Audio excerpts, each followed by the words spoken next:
কাফের থাকবে জাহান্নামের উপরে আর মুনাফিক থাকবে জাহান্নামের তলে। কাফের যে জাহান্নামের উপর থেকে পেশাব পায়খানা করবে, এটা মুনাফিকেরা তলে থেকে খাবে। সাহাবীরা বললেন, হুজুর এই বদমাইশ মুনাফিক কারা হবে? আল্লাহ রাসূল বললেন, মুসলমানদের ভিতরেই এই মুনাফিকের আবাদ হবে। বর্তমানে বাংলাদেশে মুসলমান বেশি না মুনাফিক বেশি?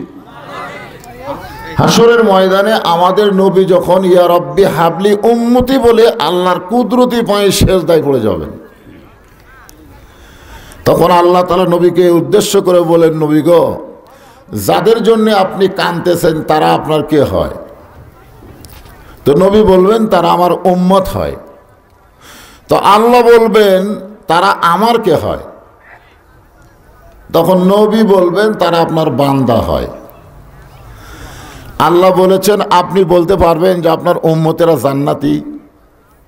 রাসূল বলবেন, এটা বলার ক্ষমতা আমার নাই। কিন্তু আল্লাহ বলতেছেন, আমি বলে দিলাম, ফাদখুলি ফি ইবাদি ওয়াদখুলি জান্নাতি, আমার বান্দারা সবাই জান্নাতি। জোরে করে সুবহানাল্লাহ। তো রাসূল বলেন, আল্লাহ আপনার বান্দারা সবাই যদি জান্নাতি হয়, তাহলে তো আমাকে এরকম ইয়া রব্বি হাবলি উম্মতি বলে কান্দার দরকার নাই। আল্লাহ বলেন, আপাতত আপনি কান্দা বন্ধ করেন, আমার দয়াটা দেখেন। আমি আমার বান্দারে কেমন দয়া করি সেটা একটু আপনি দেখেন। তখন আল্লাহ তাআলা নবীকে ওকালতির জায়গায় দাঁড় করায় রেখে আল্লাহ হাকিম হয়ে, সুবহানাল্লাহ বলেন, আমাদের মতন বান্দাদের বিচার শুরু করবেন। নবী কিন্তু উকিল হয়ে আছেন, জোরে কোন কি হয়ে আছেন? আর আল্লাহ কি? হাকিম। আর আমরা কি? আসামি। কি মনে করছেন আমরা আসামি না? হ্যাঁ। আল্লাহ তাআলা একজন বান্দাকে ডাক দিবেন, ডাক দেওয়ার পরে তার নেকি আর পাপ ওজন করবেন। ওজন করার পরে দেখা যাবে নেকিও যা পাপও তাই, মানে সমানে সমান। তো নবী উকিল হয়ে দেখতেছেন, এর তো কোনো জায়গায় যাওয়ার চান্স নাই। মানে জান্নাতে গেলে নেকি একটা বেশি লাগবে, আর জাহান্নামে গেলে পাপ একটা বেশি লাগবে, এর তো কোনো জায়গাই নাই। যারা নেকি বেশি করেছে তাদের একটা জায়গা আছে, আছে না নাই? কোথায়? আর যারা পাপ বেশি করছে তারকেও একটা জায়গা আছে, কিন্তু যাদের সমান সমান এর কিন্তু জায়গা নেই। আপনারা কোরআন হাদিস পড়ে কোনোদিন শুনছেন যে তিন জায়গা? কয় জায়গা? একটা হলো জান্নাত আর একটা জাহান্নাম। আল্লাহ বলবেন, বান্দারে তোর তো বেকায়দা, তোর নেকি আর পাপ যে সমান সমান হয়ে গেল। তো বান্দা বলবে, আল্লাহ আপনি ইচ্ছা করলেই আমাকে জান্নাত দিবার পারেন। কি করলে? ইচ্ছা করলেই আপনি আমাকে জান্নাত দিবার পারেন। আল্লাহ বলতেছেন, আমি যে জায়গায় বসে আছি এই জায়গায় বসে ইচ্ছা মতো বিচার করা যাবে না। যাবে? আজকে আমাদের বাংলাদেশের বিচারকেরা যদি এই কথাটাই বুঝতো যে বিচারকের চেয়ারে বসে ইচ্ছা মতো বিচার করা যাবে না, তাহলে জালেমগুলো বাহিরে থাকতো আর আলেমগুলো জেলখানায় ঢুকতো না। জোরে কোন কথা ঠিক কিনা? কিন্তু এরা চেয়ারের বৈশিষ্ট্য হারিয়ে ফেলে দিচ্ছে। মানে চেয়ারের বৈশাতে কি করা লাগবে এটা খেয়াল নেই। আল্লাহ বলতেছেন, আমি এখন কোন চেয়ারে বসে আছি? বিচারকের চেয়ারে। জোরে কোন চেয়ারে? আর বিচারকের চেয়ারে বসে আল্লাহ ইচ্ছা মতো বিচার করতে পারবে না, আল্লাহর আইন মোতাবেক বিচার করা লাগবে। আল্লাহর আইন কি? ফামান ইয়ামাল মিসকালা যাররাতিন খায়রান ইয়ারা ওয়া মান ইয়ামাল মিসকালা যাররাতিন শাররান ইয়ারা। আল্লাহর আইন কি? এই আয়াতের দিয়ে আল্লাহ বলে দিলেন, ইয়ারা মানে কি? দেখানো হবে। আল্লাহ যে বিচার করবেন গোপনে বিচার করবেন না, প্রকাশ্যে আসামির সামনেই বিচার করবেন। সুবহানাল্লাহ বলেন। আজকে বাংলাদেশে অনেক বিচার গোপনে গোপনে হয়ে গেছে। কি বিচার? গোপনে হয়ে যায়। এখানে ইয়ারা শব্দের অর্থ হচ্ছে আল্লাহ দেখাচ্ছেন। আল্লাহ বলতেছেন, এক জাররা পরিমাণ পাপের চাইতে নেকি যদি বেশি হয় সে জান্নাতে যাবে। এক জাররা পরিমাণ নেকির চাইতে পাপ যদি বেশি হয় সে কোথায় যাবে? জাহান্নামে যাবে। কিন্তু তোর যে সমান, আমার বিচারে তোর কোনো ঠিকানাই নাই। তবে আমি আল্লাহ তোকে একটা সুযোগ দিলাম। তো বান্দা বলবে আল্লাহ কি সুযোগ? বলে তুই যদি হাসরের ময়দানে কারো কাছ থেকে একটা নেকি আনতে পারিস, তাহলে নেকির পাল্লায় তুলে দিয়ে তোকে আমি আল্লাহ জান্নাত দিয়ে দেব। এই সুযোগটা আমি আল্লাহ তোরে দিয়ে দিলাম। তখন বান্দা বলবে আল্লাহ তুমি একটা নেকির কথা বলতেছ, আমার যত আপনজন আছে আমি এক হাত বস্তা আনতে পারবো। এক হাত কি? আমার আপনজন নাই। তুমি কি মনে করছো তুমি ছাড়া আমার কেউ নাই? আপনার বলেন তো আল্লাহ ছাড়া আমাকে কেউ আছে? কিন্তু বান্দা আল্লাহকে বলবে আল্লাহ তুমি ছাড়া আমার কেউ নাই, দেখো আমি কি করি। এবার বান্দা চলে যাবে ভাই বন্ধুর কাছে। ভাই বন্ধু সবাই কানবে আর বলবে তোর একটা নেকি দিয়ে আমার যদি নেকি কম পড়ে, এই জন্য আমার বিচার হওয়ার আগে তোরে কোনো নেকি দেওয়া যাবে না। শেষ পর্যন্ত মায়ের কাছে যাবে। মা কি বলবো প্রসবের কথা, মা বিনে সেই ব্যথা কেউ তো বুঝিবে না। মাজন ঠেকিয়া সন্তানের দায়, অকালে মা মারা যায়, কেন সে মায়ের ভক্তি করবা না? এমন দরদি ভবে কেউ হবে না আমার মা। মা গো, আমি আমার মাকে বলছিলাম এক সময়, মা হাসের ময়দানে যদি আমার একটা নেকি কম পড়ে আপনি আমাকে দিবেন? মা বলতেছে তুই কি বলিস পাগলা, তোর থেকে আমরাই নেকি নিব রে, আমার নেকি তোরে দেব কেন? তুই হলে আমাদের আলেম ছেলে, তোর থেকে আমরাই নিব। ওই পাওয়ার ধান্দা করিস না, তো দেওয়ার ধান্দা কর।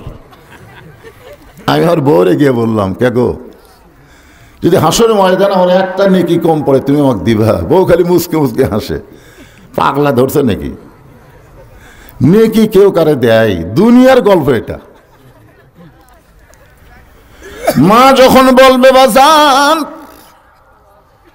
আল্লাহ যখন জাব্বার আর কাহার নাম ধারণ করেছেন, তোরে একটা নেকি দিয়ে যদি আমার একটা নেকি কম পড়ে, আমি তোরে নেকি দিবার পারলাম না। এখন বান্দা মনটা খারাপ করে আল্লাহর সামনে দাঁড়িয়ে যাবে। আল্লাহ বলবেন বান্দারে হাসরের ময়দানে সকলের কাছে গেলি, একটা নেকি কি পাইলি? তখন বান্দা কানবে আর বলবে আল্লাহ তুমি ছাড়া আমার কেউ না। আল্লাহ বলবেন বুঝলি বুঝলি, কিন্তু দেরি করে। এই বুঝটা যদি দুনিয়াতে বুঝতে পারতি যে আমি আল্লাহ ছাড়া তোমার কেউ নাই, তাহলে তোর আজকে নেকি শর্ট পড়তো না, তোর নেকির পাল্লা ভারী হয়ে যেত। জোরে কান সুবহানাল্লাহ। তো আমরা কি মরার পরে বুঝবো না মরার আগে বুঝবো?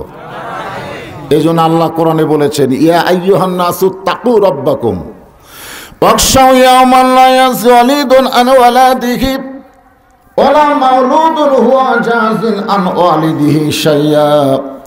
মানুষরে তোমরা সেই দিনকে ভয় করো যেদিন পিতা পুত্রকে চিনবে না, মা তার সন্তান পরিচয় দেবে না। আমাদের সকলের সামনে সেই দিন আছে না নাই?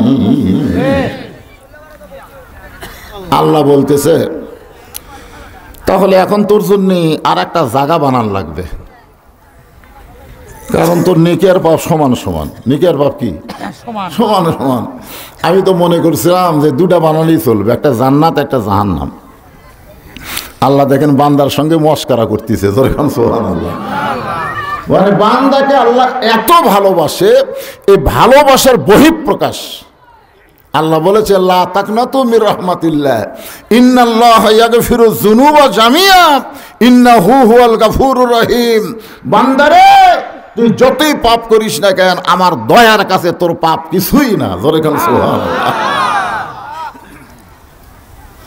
আল্লাহ তখন জান্নাত আর জাহান্নামের মাঝখানে একটা জায়গা বানাবে, যে জায়গার নাম হলো আরাফ। নাম কি? ওকে বলবো যা তুই যা। এখন জান্নাত জাহান্নামের মাঝখানে তোর জন্য একটা জায়গা করলাম, ওই জায়গা দিয়ে তুই আরাম কর। আপনি বলেন তো আরাম হবে? জান্নাতের দিকে আরে সর্বনা কি সুন্দরী, ওরে বাবারে এটা কি রে, এই দুই চিন্তাই। আজকে আমরা যারা ডানপন্থী দল করি, আপনারা বলেন তো আরামের ঘুম আছে? জুতা পাওতে কেউ যদি রাস্তা দিয়ে যায়, ওরে বাবা পুলিশ আসে, ধরে কথা ঠিক, জানলা খুলে দেখে কেউ না। এমন একটা অবস্থা হবে, আর অশান্তি আর অশান্তি। এমন সময় আল্লাহর একজন বান্দাকে নিয়ে আসবে মিজানের কাছে, নেকির পাল্লায় নেকি, পাপের পাল্লায় পাপ, দেখা যাবে বান্দার শুধু পাপই আর পাপ, নেকি মাত্র একটা। আগের তাও কি ছিল? সমান সমান। এবার আবার দেখা যাচ্ছে আর খালি পাপ দেওয়া পল্লা ভরে গেছে, নেকি মাত্র একটা। আল্লাহ বলতেছে তোর খবর কি? ও বলতেছে আমি জাহান্নামী। আল্লাহ কয় তোর বিচার তুই করলি? বলে আল্লাহ আপনি কি মনে করেন আমি কিছুই জানি না? আপনি কি মনে করেন আমি জানি না, হিসাব জানি না আমি? আল্লাহ বলে কি হিসাব জানিস? বলে যার নেকি আর পাপ সমান সমান হলো তারই খবর নেই, আর আমার নেকির পাল্লায় মাত্র এক নেকি, আমি নির্ঘাত জাহান্নামী। আল্লাহ বলে তাহলে জাহান্নামে যাও। বান্দা বলবে আল্লাহ জাহান্নামে যাওয়ার আগে আমার একটা নেকি আমি ওই ভাইকে দান করবার চাই, যাই একটা নেকির জন্য জান্নাতে যাবার পারলো না। আল্লাহকে কি কইলি তুই দান করবিস? বান্দা বলবে আল্লাহ আপনার ক্ষমতা নাই, যে আপনি এমন জায়গায় বসেছেন আপনার কোনোই ক্ষমতা নাই, খালি বিচার করার ক্ষমতা, কিন্তু আমার ক্ষমতা আছে। আমি এক নেকি আমার ওই ভাইকে দিয়ে দিলাম। আল্লাহ বলবে আরাফের তোর ভাই তোর একটা নেকি দিছে, তুই এখন জান্নাত যা। বলার সঙ্গে সঙ্গে জান্নাতের দিকে মারবে দৌড়। হাসরের লোকজন বলবে এত বড় স্বার্থপর যে তার একটা নেকি দিল, তার দিকে একটা বারও তাকালো না, কত বড় স্বার্থপর। তো জান্নাতের মধ্যে গিয়ে ঢুকবে, কোনো দিকে তাকাবে না। জান্নাতে ঢোকার পরেই কিছুক্ষণ পরে ওই লোকটা বার হবে। আল্লাহ বলবেন কিরে তোর জান্নাত ভালো লাগলো না, বাড়া লিখেন। বলে আল্লাহ জান্নাতের মধ্যে ঢুকে দেখলাম লেখা আছে ওয়ালা তাস্তাহি আনফুসুকুম, জান্নাতেরা যা চাবে আপনি তাই দিবেন। আল্লাহ বললেন আমার ওয়াদা সত্য, লা ইখলিফুল মিআদ। আল্লাহ কি কোনো ওয়াদা খেলাফ করে? তাহলে আমি বলেছি জান্নাতেরা যা চাবে তাই দিব, তুই কি চাস বল? বলে যে ভাই আমাকে একটা নেকি দিয়া জান্নাতে যাওয়ার সুযোগ করে দিল, আমি সেই ভাইকে নিয়ে জান্নাতে যাওয়ার চাই। আল্লাহ বলেন কি ব্যাপার রে, তোরে একটা নেকি দিয়ে ওরা জান্নাতে যাওয়ার সুযোগ করে দিল, আর জান্নাতে ঢুকাই তুই ওরা ছাড়া থাকবি না কেন? আপনি কি বলেছেন? কুল্লু মুসলিমুন ইখওয়া, প্রত্যেকটা মুসলমান ভাই ভাই। এক ভাই জান্নাতে যাবে আর এক ভাই জাহান্নামে যাওয়ার কোনো রাস্তা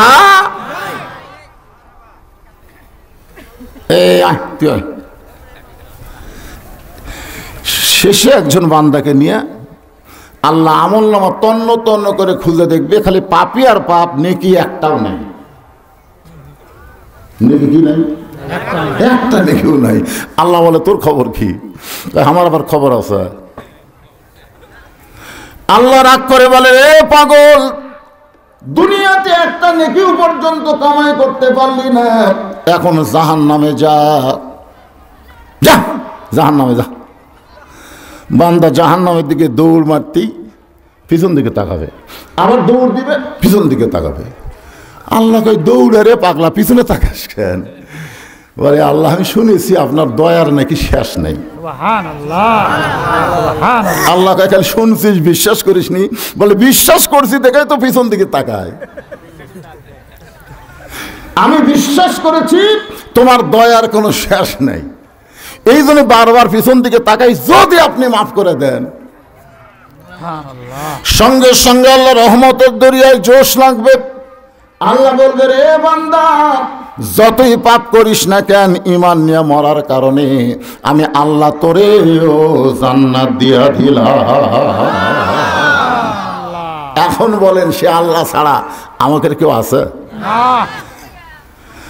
আমরা সে আল্লাহর প্রশংসা করতেছি যে আল্লাহরে কোনোদিন দেখি নাই, যে আল্লাহকে বিশ্বাস করে কোন বান্দা যদি আলহামদুলিল্লাহ শব্দ উচ্চারণ করে, আল্লাহ তার প্রতি এত খুশি হয়, আসমান এবং জমিনের ফাঁকা জায়গাটা আল্লাহ নেকি দিয়ে পরিপূর্ণ করে দেয়। আর যদি সুবহানাল্লাহ কন,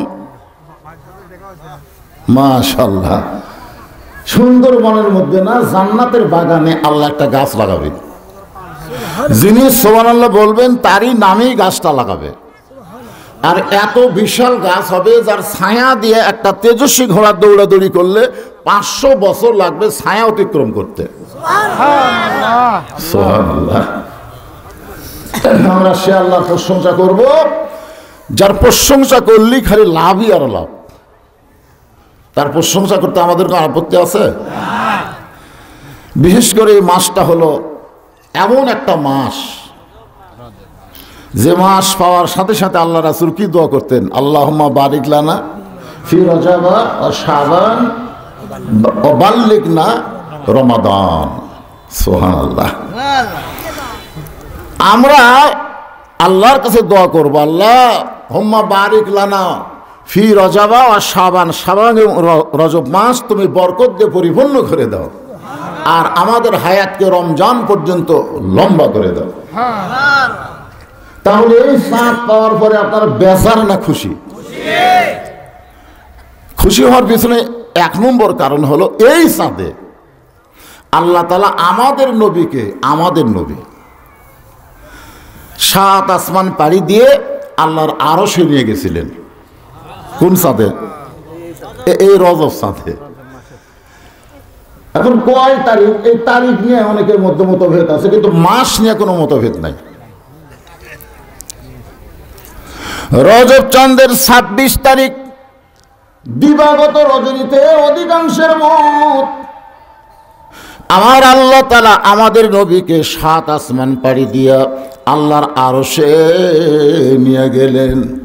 শুধু আরশে নিয়ে গেলেন না, আল্লাহ তাআলা আমাদের নবীকে 5 ওয়াক্ত নামাজ দিয়েছে। আজকে যে মসজিদের উন্নয়ন কল্পে মাহফিল, সে মসজিদ কিসের জন্য? কথা পায় না। বর্তমান প্রধানমন্ত্রী তো 564টা মসজিদ করেই দিল, করে দেয়নি? মডেল মসজিদ করে দিছে। তো আপনারা পান্তাপাড়ার মসজিদ না করে ওটি যা পল্লিতে হয়, যে মসজিদে 1 কাতার 1.5 কাতারের উপর মুসল্লি হয় না। আরে আমি সূরা মুলুক থেকে 2টা আয়াত তেলাওয়াত করছি। কোরআন শরীফে 114টা সূরা আছে, ধরে বলেন কয়টা? তার মধ্যে একটা সূরার নামই হলো মুলক। মুলক শব্দের অর্থ হলো রাজত্ব, রাজত্ব, মুলকিয়াত, বাদশাহী। এই সূরার ভিতরে আল্লাহ তাআলা জানাই দিচ্ছেন গোটা পৃথিবীর রাজত্ব, কর্তৃত্ব, মালিকানা একমাত্র কার হাতে? আল্লাহ। যারা বলবেন না তাদের মধ্যে সন্দেহ আছে। অনেকে বলে হুজুর কথাবার্তা সাবধান হয়ে বলবেন, এখন আওয়ামী লীগ ক্ষমতাতে আছে। কেউ যদি বলে আওয়ামী লীগ ক্ষমতাতে আছে, বলার সঙ্গে সঙ্গেই ওই বেঈমান হয়ে গেছে। বলা মাত্রই বেঈমান। ওই বলার পরে যদি মরে যায়, দুনিয়ার সমস্ত মানুষের জন্য কাঁদলেও ও জান্নাত পাবে না, কারণ মুলকিয়াতের মধ্যেই শিরক করেছে। আল্লাহ ছাড়া কারো রাজত্ব চলবে না পৃথিবী জুড়ে, অথচ দুনিয়ার কোনো দল রাজত্ব করতে পারে না। জোরে কোন কথা ঠিক কিনা? ওয়াহু আলা কুল্লি শাইইন কদির। ওয়াহু আলা কুল্লি শাইইন কদির শব্দের অর্থ কি? প্রত্যেকটা বিষয়ের উপরে একমাত্র ক্ষমতাকার আল্লাহ। এটা বলতে যদি কারোর মধ্যে জড়তা আসে, বুঝতে হবে তার সমস্যা আছে। আল্লাযী খালাকাল মাউতা ওয়াল হায়াতা লিয়াবলুয়াকুম আইয়ুকুম আহসানু আমালান ওয়া হুয়াল আজিজুল গফুর। আমি 2টা জিনিসকে খেয়াল রেখে আলোচনা করব। একটা হলো রজব মাস, আর একটা হলো এই নামাজ। এই নামাজ কিন্তু বক্তার ওয়াজ দিয়ে মসজিদ হতে পারে, কিন্তু নামাজই হবে না।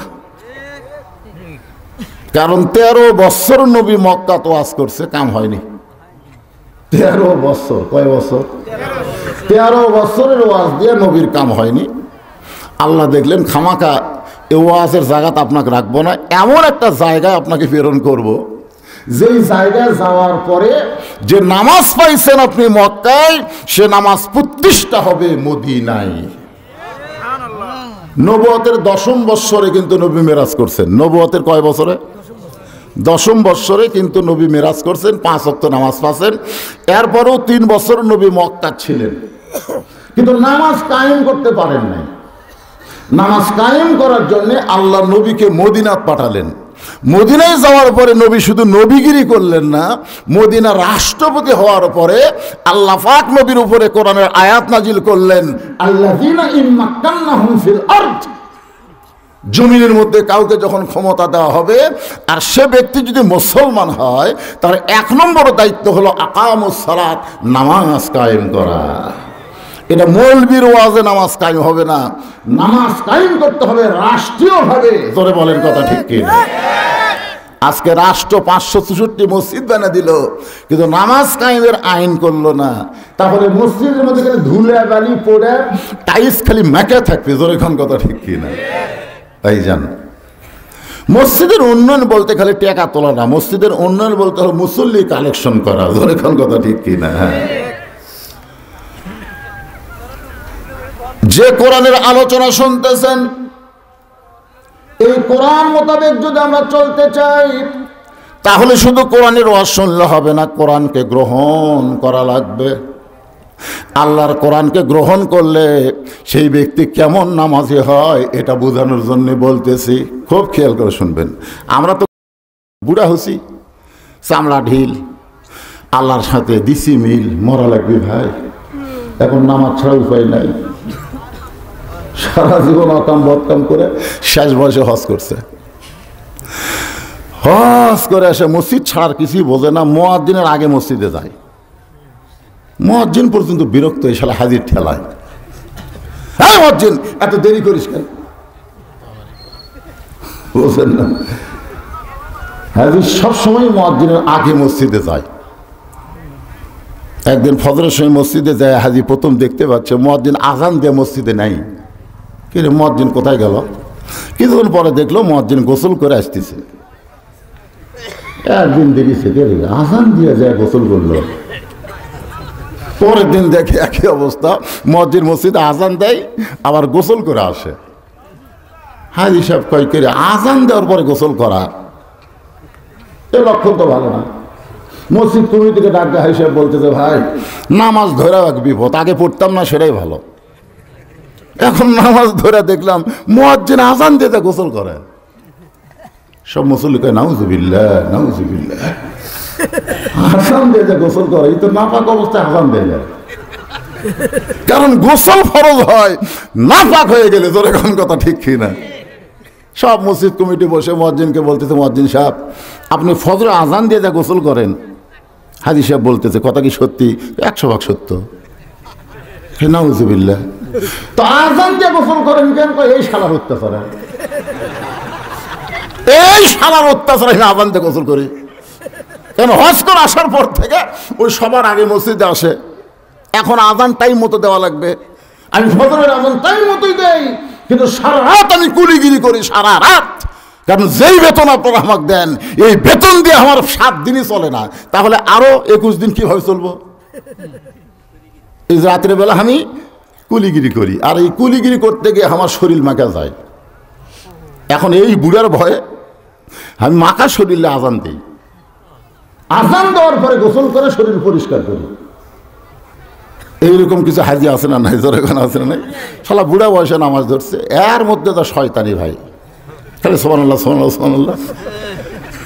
এক ছেলে বাপকে ধাক্কা দিয়েছে, বাপ পড়েই মরছে। ওই তো খালি কাঁদতেছে, কে রে বুড়া মানুষের ধাক্কা দিল মরে গেল, কি করি? একজন বলতেছে বারান্দার বসে থেকে হাজি সে বরকাত যা, ওই আগে গোয়েন্দারা ছিল, ওই তো খারাপ বুদ্ধি দিবার পারে। আয়েশার বাড়িতে গিয়ে বলতে, চাচা বাপকে ধাক্কা দিলি বাপ মরে গেল, এখন পুলিশ এসে আমাকে ধরে নিয়ে যাবে, আপনি আমাকে বাঁচান। তাই বাবা রে, আমি যদি হজ না করতাম, নামাজ না ধরতাম, তাহলে তোকে বলতাম গলার দড়িতে টাঙ্গা থো, কিন্তু আমি হজ করছি বা নামাজ ধরছি, এই খারাপ বুদ্ধি দিব না। লোকটা বলতেছে তাহলে যাই। হাই সব মন খারাপ করলে, না আপনি তো কইলেন গোলাপ দিন, হাই হাই ফেলে দিছি। যৌবন বয়সে যারা খারাপি করে, বুড়া বয়সে যারা নামাজ ধরে, এরা কোনোদিন ভালো হতে পারে না। নামাজ ধরতে গেলে 7 বছর থেকে তালিম দেওয়া লাগবে, আর 10 বছর থেকে জোর করে তাকে নামাজ করতে হবে। জোরে কোন কথা ঠিক কিনা? এটা অন্য ইবাদত না। রোজা করা, হজ করা, যাকাত দেওয়া আপনি বুড়া হলে দেন, কিন্তু নামাজে বুড়া চলবি না। এটা 7 বছর থেকে নামাজের তালিম দেওয়া লাগবে। নিয়ত কীভাবে বান্ধা লাগবে, হাত কীভাবে বান্ধা লাগবে, রুকু কী করে করা লাগবে, সেজদা কীভাবে করা লাগবে, এইটা দেওয়া লাগবে 7 থেকে 3 বছর, 10 বছর পর্যন্ত। আর 10 বছর যদি যাবার না চায়, আর ঘাড় ধরে, ধরে কারণ কি ধরে, এক হাতে ঘাট ধরবেন আর এক হাতে পান্টি ধরবেন, নামাজের জীবনে করে যাবে। প্রত্যেকটা বাবা যদি তার সন্তানকে 10 বছর থেকে নামাজ ধরাতো, তাহলে আজকে মসজিদের জন্য টাকা আদায় করা লাগতো না।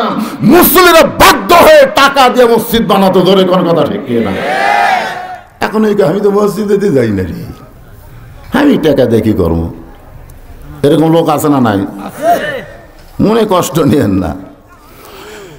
এখন নামাজি হলে করতে গেলে তার চরিত্রটা কেমন হবে, সেই মানুষটা কেমন হবে, এটা বোঝানোর জন্য বলতেছি। হযরত ওমর অর্ধ পৃথিবীর খলিফা হইয়া ছদ্মবেশে মদিনার অলি গলি ঘুরতেছেন। হঠাৎ হযরত ওমর দেখতে পান দুই পাহাড়ের মাঝখানে বিস্তীর্ণ মরুভূমি। ওই মরুভূমির মধ্যে একজন রাখাল উট আর দুম্বা চড়ায়। হযরত ওমর নামাজ দেখার জন্য রাখালকে সালাম দিয়ে বললেন, রাখাল ভাই, আমার পেটে ক্ষুধা লাগছে, আমি উটের 1 পেয়ালা দুধ চাই। রাখাল মুচকি মুচকি হাসে। ওমর ফারুক বলে, রাখাল হাসো কেন? বলে, হাসার কারণ হলো তোমার সালামের উত্তর দিবার পারবো না, তোমাকে উটের দুধ আমি দিবার পারবো না। আগে জানতে চাই তোমার পরিচয়, কারণ যারা নামাজি হবে তারা সব পরিচয় খুশি হবে না, তাদের পরিচয় আল্লাহ কোরআনে দান করেছে। যারা নামাজি হবে তাদের পরিচয় উমর না, তাদের পরিচয় বজর রশিদ না, তাদের পরিচয় এমপি না, তাদের পরিচয় প্রধানমন্ত্রী না, তাদের পরিচয় হলো মিল্লাতা আবিকুম ইব্রাহিম হুয়া সাম্মাকুমুল মুসলিমিন। লা সালাতা লা দীনা। যার নামাজ নাই তার কোনো ধর্মই নেই। আপনারা এখন বলেন যারা নামাজ পড়ে না, আপনাকে পান্তা বাড়ায়, তারা কি মুসলমান? কথা কয় না। মান তারাকা সালাত মুতাম্মিদান ফাকাদ কাফারা। ইচ্ছা করে এক ওয়াক্ত নামাজ যারা বাদ দিবে, আল্লাহর নবী বলেছেন তারা কাফের হয়ে যাবে, তারা মুসলমান দাবি করতে পারবে না, তারা কাফের। বাইনাল আবদি ওয়াল কুফরি তরকুস সালাত। বান্দা আর কাফেরকে পৃথক করতে গেলে রাখবে নামাজ। যে নামাজ পড়বে সে আল্লাহর বান্দা, আর যে নামাজ পড়বে না সে হলো কাফের। আমি যেই বলবো বেনামাজি, আপনারা বলবেন কাফের, বলতে পারবেন না? অনেকেই বলবেন না, যারা মাগরিব এসে পড়েননি, তারা চিন্তা করে গেছে কি কই পারে। এই ঠান্ডার মধ্যে আর শোনার বসে থেকেও তো বিপদে পড়লাম রে। আমি যেই বলবো বেনামাজি, সকলেই বলবেন কাফের। বেনামাজি এতগুলো মরদ মানুষ, এর সাথে জোরে হবে না। বেনামাজি ফেরেশতা বলতেছে, আল্লাহ তোমার ওই বান্দা কিন্তু মাগরিব এশার নামাজ পড়েনি। আল্লাহ কয় তোদের চাইতে আমি ভালো দেখছি। ফেরেশতা বলে ডান কান্দের বাম কান্দের। ফেরেশতা বলতেছে, আল্লাহ মাগরিব এশার নামাজ না পড়েও তারা কাফের কাফের মিছিল করলো, এদের রেজাল্ট কি? আল্লাহ বলে ফজর থেকে যদি নিয়ত করে সারা জীবন যত নামাজ না পড়ার পাপ হয়েছে, নিয়ত করার সঙ্গে সঙ্গে আমি আল্লাহ তাকে মাফ করে দিলাম। তাহলে কোনো সমস্যা আছে? যারা পড়েনি তো কি হয়েছে? নিয়ত করেন সামনে যে ওয়াক্ত আসতেছে সেই ওয়াক্ত থেকে আমি এক ওয়াক্ত নামাজ বাদ দেব না। আল্লাহ কয় কয় ওয়াক্ত পড়িস নি রে, আমি সমস্ত না পড়ার পাপ মাফ করে দিয়ে দিলাম। ধরলি মাফ, ধরলি মাফ। এখনো ফজর থেকে আমাকে নামাজ ধরা লাগবে, তাহলে মসজিদ করে লাভ হবে। তাছাড়া মসজিদ খালি ছাদ ঢালাই দিয়ে পরে টাইলস মাইস দিয়ে যতই সাইজ করেন কাম হবে না। কাম হবে? আক্কেলপুর এক মসজিদে আমি আসলে চলবে, লোক দিকে টাইলসের উপর এক সুদ ধুলে ইঞ্চি লয় এক সুদ কে আবার হ্যাঁ মুয়াজ্জিন সাহেব মসজিদ ঝাড় দেন না মুয়াজ্জিন কয় হুজুর আজান দিয়ে আকামত দিয়ে এক শালাও আসে না তো না যদি আসেন ঝাড় দিয়ে করবো দেখেন আমার জায়গা পরিষ্কার দেখেন আমি গামছা দুই বাড়ি বাড়ি পরিষ্কার করে আল্লাহ আকবার নামাজ পড়ি বাড়ির যায় কেউ যদি আসে না তো খামাকা ঝাড় দিয়ে কর্ম কি আফসোস আফসোস 90% মুসলমানের দেশে মসজিদে মুসল্লি যায় না এর চাইতে বড় আফসোস আর কিছুই নাই জোরে কোন কথা ঠিক কি না রাখাল বলে পথিক তুমি আমারে সালাম দিলে উটের দুধ চাইলে আমি তোমার সালামের উত্তর দেব না উটের দুধও দেব না আগে শুনবো তোমার পরিচয় সঙ্গে সঙ্গে ওমর ফারুক বলেন রাখাল আমার পরিচয় হলো আমি একজন মুসলমান আমার জাতির পিতা হযরত ইব্রাহিম আমার নাম কি দিছে বজরুল রশিদ না মুসলমান মজনু সাহেব না মুসলমান হাসিনা বিবি না মুসলমান এই কথাটা জোরে কর না এটা কি আমার কথা বলতেছি না আল্লাহর কোরআনের কথা বলতেছি ওমর ফারুক বললেন আমার পরিচয় হলো আমি একজন মুসলমান রাখাল মুস্কি মুস্কি হাসে ওমর ফারুক বলে হাসো কেন বলে হাসার কারণ হলো আসল না নকল তুমি যে মুসলমান দাবি করলে মুসলমান বলা যাবে না এখন জানা লাগবে তুমি আসল না নকল যেজন নামাজ পড়ে না সেজন শয়তানের নানা জোরে কোন নামাজ পড়ে না মুসলমান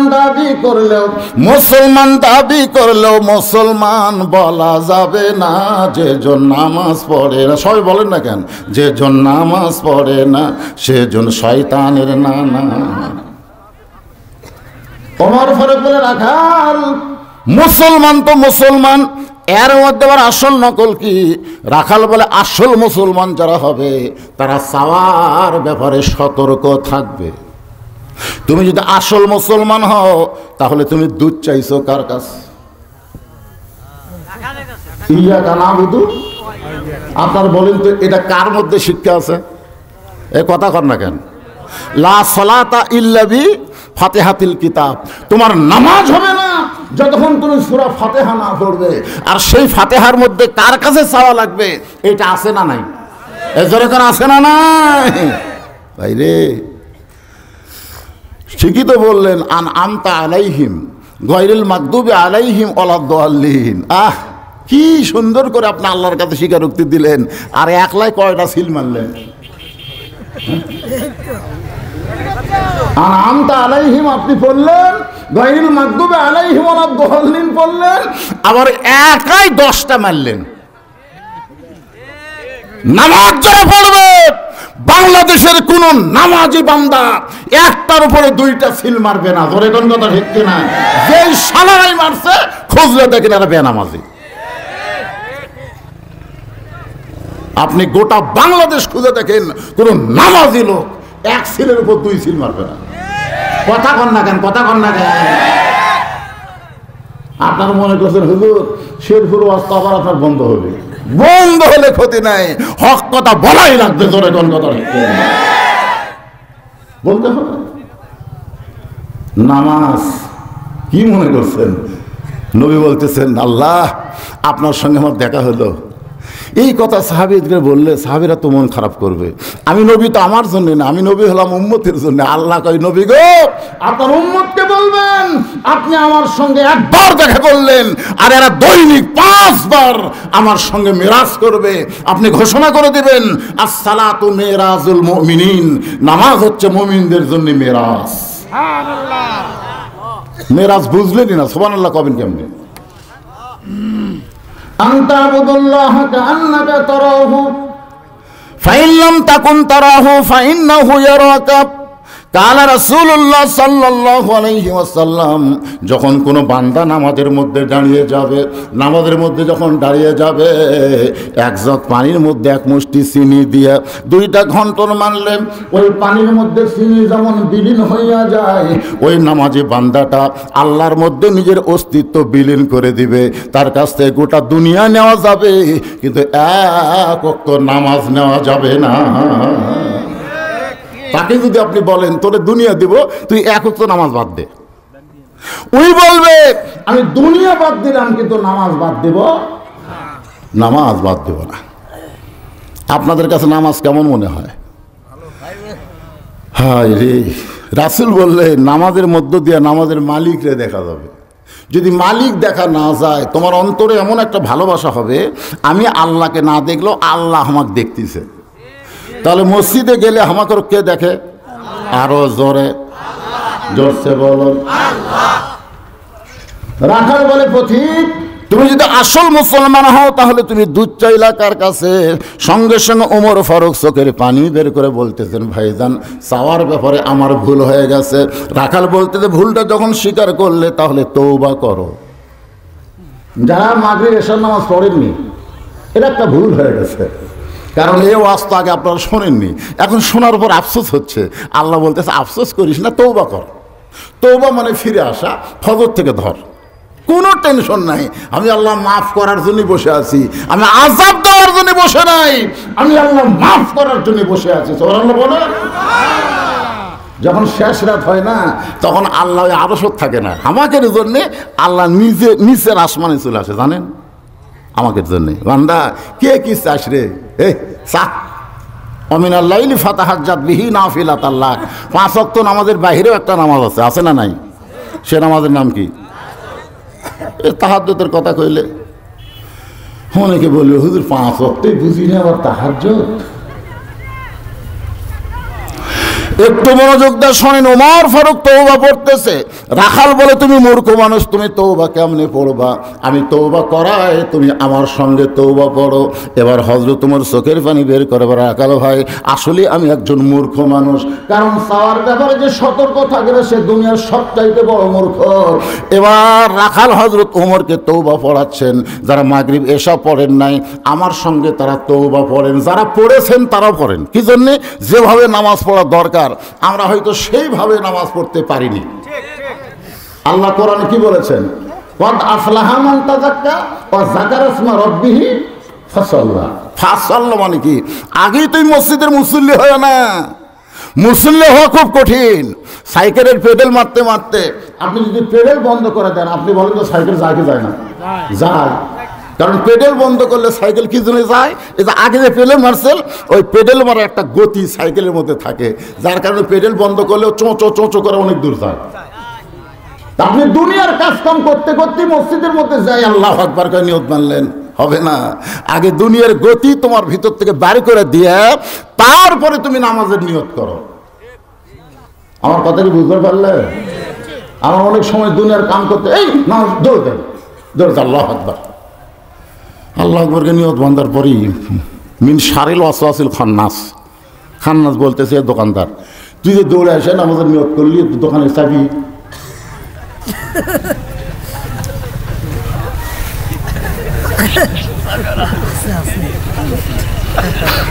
আছে আপনার, বলেন তো হাদিসে আছে বিস্তারিত, হুজুরে কলব ব্যতীত করছেন কালো নামাজ তো হবে না। তবে কেন গাও জুয়ারি, মানুষকে দেখাও নামাজ পড়ি, ও তোমার সিদ্ধ বীজে সুফসল ফলে না। আজও কেন আল্লাহর নামাজ ধরতে পারলা না? নামাজ যদি আপনি ধরেন, আপনাকে ভালো হওয়ার জন্য আর কিছুই লাগবে না।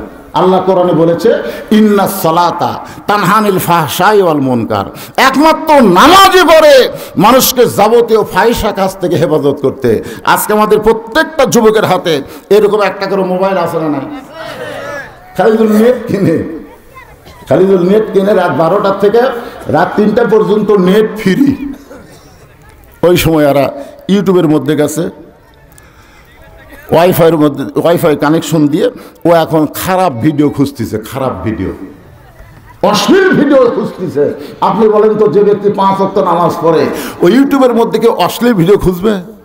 আর নামাজই বলবে এই কি করতেছিস? তুই মনে করছিস দরজা জানলা বন্ধ দেখে কেউ দেখতেছে না? এই পাগলা, কেউ না দেখলো আল্লাহ দেখতেছে রে। তার ঈমান বলে দিবে তোর দরজা জানলা বন্ধ বলে কেউ দেখতেছে না, আল্লাহ দেখতেছে। এই একমাত্র নামাজই পারে মানুষকে যাবতীয় খারাপি থেকে বাঁচাই দিতে। তাই যুবকদের জন্য 5 ওয়াক্ত নামাজের দরকার আছে না নাই? কথা বলে আছে না নাই? ওমর ফারুক তওবা করার পরে বলতেছে, ও রাখাল ভাই, আল্লাহর হস্তে উটের 1 পেলা দুধ দাও, যে দুধটা পান করে আমি ক্ষুধা তৃষ্ণা নিবারণ করতে চাই। আগে ওমর বলেছিল রাখাল ভাই উটের 1 পেলা দুধ দাও, এবার তওবা করার পরে বলতেছে আল্লাহর হস্তে। কার হস্তে? রাখাল মুচকি মুচকি হাসে। ওমর ফারুক বলে আবার হাসো কেন? রাখাল বলে তওবা করার পরে তুমি আর মুনাফিক হলে। ওমর ফারুক তো বলতেছে রাখাল মুখে যা আসে তাই কও কেন? কাফের শব্দ শোনা সহজ, কিন্তু মুনাফিক শোনা কঠিন। আপনারা জানেন মুনাফিক আর কাফের জাহান্নামের কার কোন জায়গার জায়গা হবে? আপনারা আজ পর্যন্ত কি ওয়াজ শুনলেন? কাফের থাকবে জাহান্নামের উপরে আর মুনাফিক থাকবে জাহান্নামের তলে। কাফের যে জাহান্নামের উপর থেকে পেশাব পায়খানা করবে, এটা মুনাফিকেরা তলে থেকে খাবে। সাহাবীরা বললেন হুজুর এই বদমাইশ মুনাফিক কারা হবে? আল্লাহ রাসূল বললেন মুসলমানদের ভিতরেই এই মুনাফিকের আবাদ হবে। বর্তমানে বাংলাদেশে মুসলমান বেশি না মুনাফিক বেশি? আমাদের বাংলাদেশে মুনাফিকের ফ্যাক্টরি। ওমর ফারুক বলে রাখাল আমাকে মুনাফিক বলার পিছনে কারণ কি? রাখাল বলে পথিক তোমার কথার সাথে অন্তরের মিল নাই। তুমি অন্তরকে খেয়াল করে দেখো তো, আমি কি উটের মালিক? আমি যদি উটের মালিক হইতাম তুমি আমাকে রাখাল বললে কেন? আর যখনই রাখাল বলেছো তোমার মন বলতেছে আমি উটের মালিক না, আর মালিক বাদ্দা রাখালের কাছে আল্লাহর হস্তে চাইলেও রাখাল দিবার পারবে না। আমার ওয়াজ আপনারা শুনছেন, এই রাখালটা আমি নিজেই পাবনার এক মাহফিল থেকে কেবল নামছি, ইতিমধ্যে এক লোক এসে আমার হাতে 100 টাকা দিয়ে কয় হুজুর দোয়া করেন।